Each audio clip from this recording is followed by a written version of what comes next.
Hello everyone, welcome back to the channel. This week appears to be shock changing week at the Durbin household. I knew the shocks on my Corvette were getting bad or were bad. I could just tell by the way the thing rode. If you're going down the road and you kind of go over a little dip in the road and your car kind of goes up and down like that a little bit after you go through it, that could be a sign of your shocks are weak or bad. The other thing is, if you're going along and you hit a pothole, your shock should absorb that pretty much and keep the impact to the passengers to a minimum.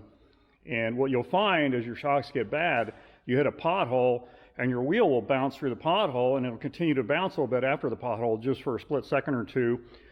And it almost feels like that pothole is 3 times as long as what it really is, because your car is reacting to the initial shock of hitting it.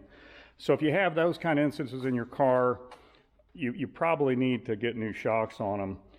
You start getting up in mileage too, or sometimes the car didn't have very many miles, but it sits for years. You know, you got it in storage for 10 years, you pull it out, your shocks might have went bad just sitting. So one good way to check it is you can go over and put your hands down on the, like back here.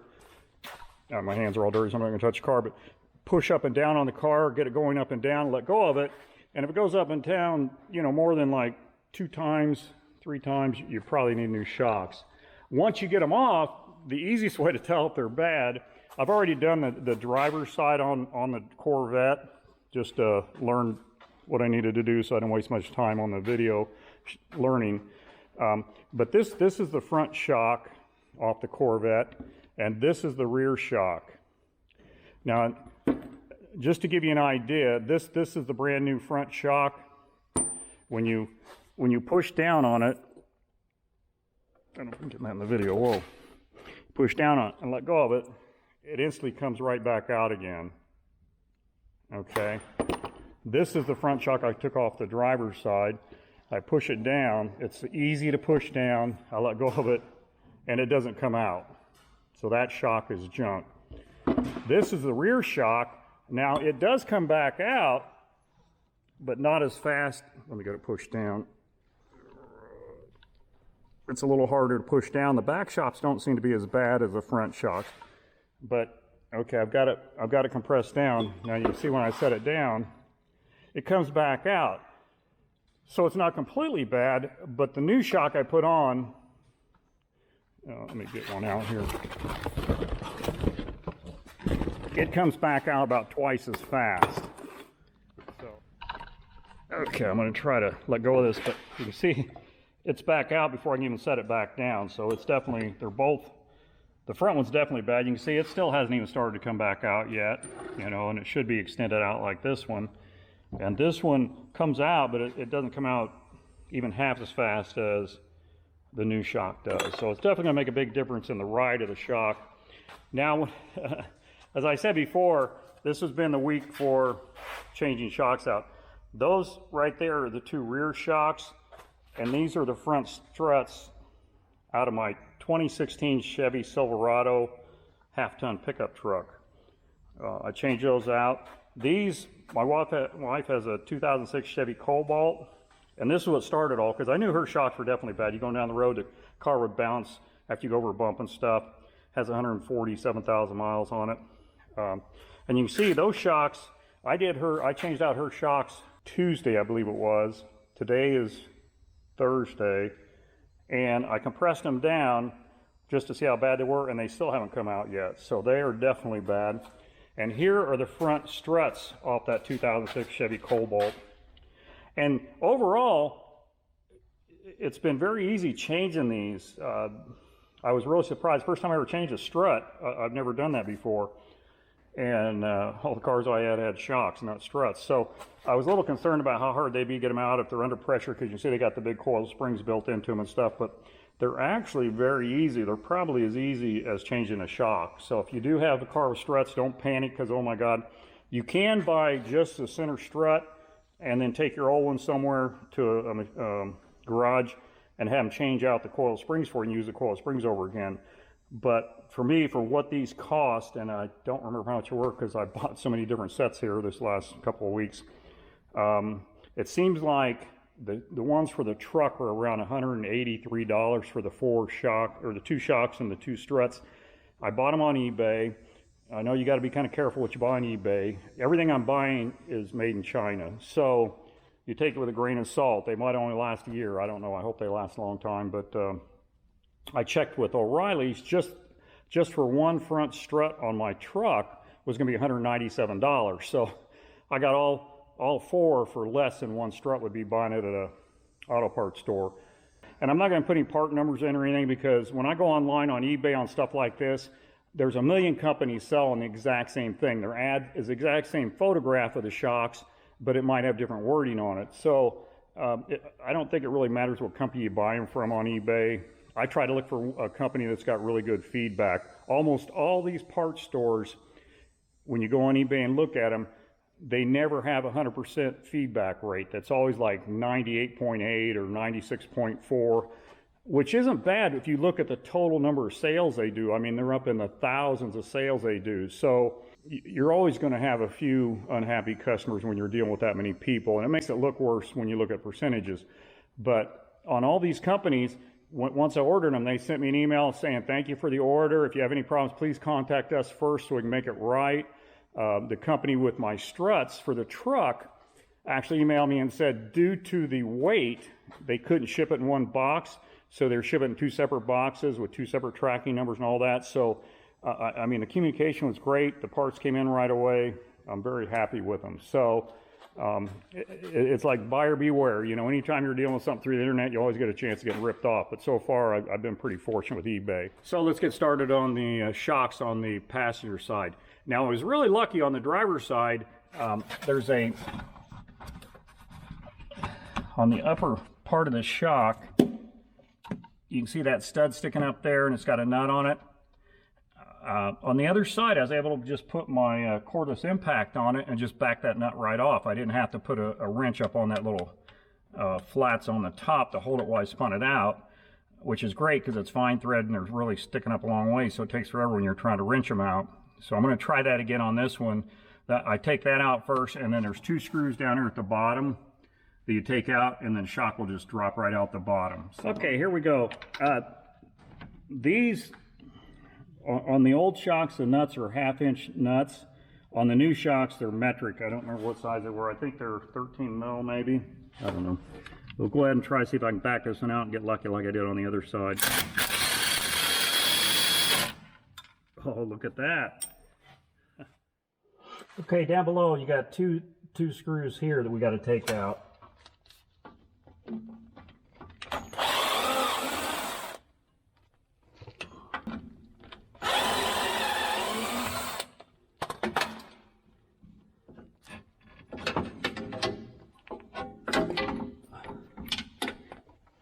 Okay, so we got that shock out. Okay, so you just do the same thing back in reverse. You put the new shock up through here.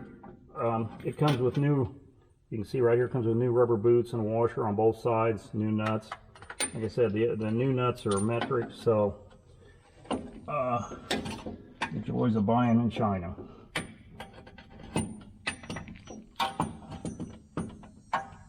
I kind of put my finger up at the top and feel for the end of that shaft, and then kind of guide it up through the hole. What I do first is I just put the one nut on top. It's got a locking nut with these new ones too, along with the nut that holds it.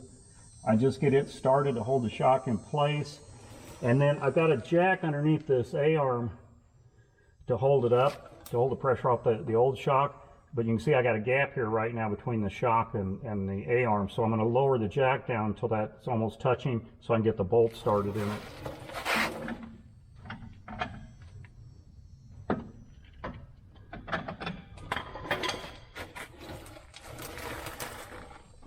Now, the only thing I don't like about these, which the old ones were the same way, these bottom brackets are slotted.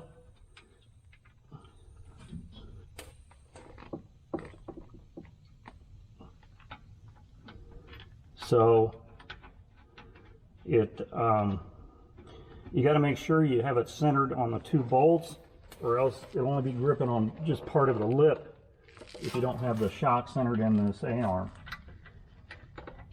Or lower control arm, whatever you want to call them. So what I did last time, I kind of got it started and kind of felt underneath there to see if they were staying where I wanted them to. And then what I'll do is I'll draw them up and then I'll check, and I might have to loosen them and just pry it over a little bit, and then finish tightening it down. It's kind of hard to find those bolts when I can't look underneath there.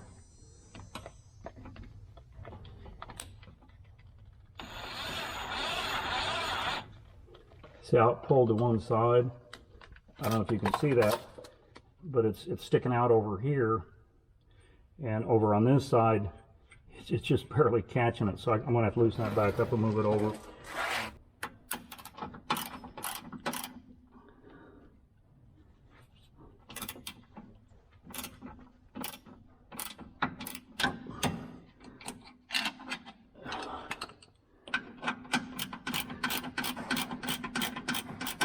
Okay, that's got the bottom. Let's go up and do the top. Okay, now to do this top, you just run it down until you mash the rubbers down pretty good.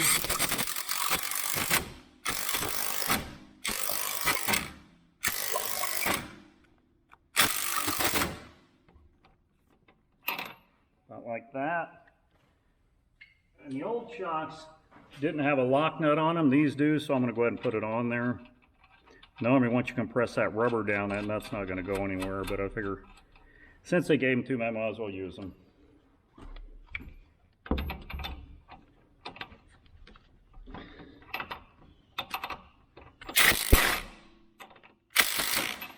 Okay, there we go. We'll go to the back now. Okay, so we're going to start on the rear shocks now. On the back side here, it's got a 11/16, takes an 11/16 wrench. The front side here takes a 9/16 socket on the top bolt.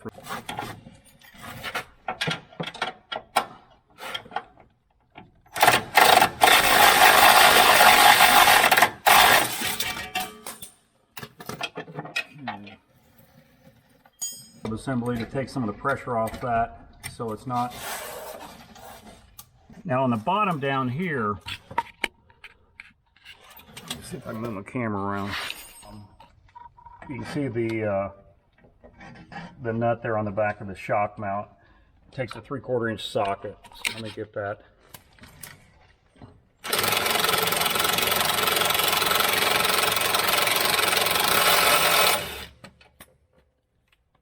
I don't think these are the original shocks, so I'm sure they've been changed. It's got a washer on the bottom for some reason that was kind of hanging up. I'll do that, and it should just drop right out. Now, let's see. See, that shock's not even opening back up again, so this one's completely shot. It should come right back out again. So we definitely need new shocks. Okay, so you just do the reverse of what we just did. You put the new one in. You put it in underneath here, and okay, so the skirt goes to the top always, and you want to bring it up here, get it lined up, and you might have to wiggle a little bit to get it to go back in that, because that's like not a very heavy metal bracket. And get your bolt in here. It's amazing. The other side went right in. I didn't have to fight it at all. And of course I didn't videotape that side because I thought it would be the hard side. There you go. So you get that all in there. And then you see down at the bottom, the shock's a little longer than this, so I can lower my jack down a little bit so it lines up. I mean, I could take and push the shock up manually too, but see, it fell right in. But why fight it, right? Okay, that's on.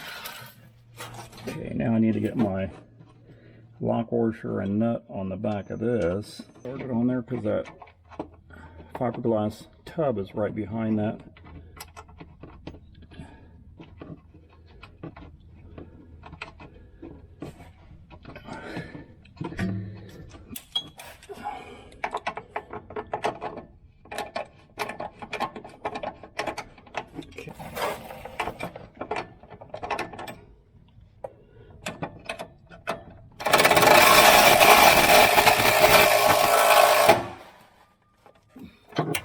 And there you go. I got all the shocks back on. I got to put the wheels back on this side. I got them on the other side already. Let me get that all done and we'll take it for a little ride.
Looks like the car sits up a little bit higher than it did before, maybe a half inch or so. It's not much. Seems like it's more noticeable in the back than the front, but probably on a camera you probably can't tell the ride, but I could tell a big difference going down the highway. My camera wasn't mounted real rigid in the car, so it was bouncing around a little bit, so it might look worse on camera than what it really is, but it definitely made an improvement. The car doesn't feel like it's like floating around on the road anymore. It feels like it goes nice and straight down the road and nice and smooth. As smooth as a Corvette can ride anyway. They're not known for being real smooth riding cars.